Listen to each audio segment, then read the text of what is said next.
ছোটোবেলা থেকেই আমি মায়ের হাতের এই মাংস খেয়ে আসছি। এত ভালো টেস্ট আমি আর কোথাও কারোর হাতেই এই রান্না খেয়ে পাইনি। যাই হোক, আজকে রান্নাটা তোমাদের সাথে শেয়ার করলাম। একদম মায়ের হাতের রান্না, যেভাবে মা করে সেইভাবেই রান্নাটা আমি শেয়ার করলাম। প্রথমে তেল গরম হয়ে গেলেই পেঁয়াজটা দিয়ে দেবো। পেঁয়াজটা একটু লাল লাল ব্রাউন কালার হলেই টমেটোটা দিয়ে দিলাম। টমেটোটা দেওয়ার পরেই মাংসগুলো ভালোভাবে পরিষ্কার করে ধুয়ে তেলের ওপর দিয়ে দিলাম। একটু ভালোভাবে নেড়ে চেড়ে নিলাম যতক্ষণ না মাংসর যে কালারটা একটু চেঞ্জ হয়ে যায়।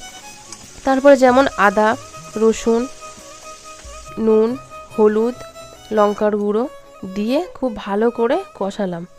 একটুখানি ভালো করে কষিয়ে নিয়ে দুটো লঙ্কা দিয়ে দিলাম। দেওয়ার পরে ভালো করে ঢাকা দিয়ে দেবো। ঢাকা দিয়ে দিয়ে মাংসটা বেশ ভালো রকম করে কষাতে হবে, কারণ এটা বেশ ঢাকা দিয়ে দিয়ে করলেই তেল ছাড়বে। তেল যখনই ছাড়বে তখনই জানবে যে মাংসটা খুব সুন্দর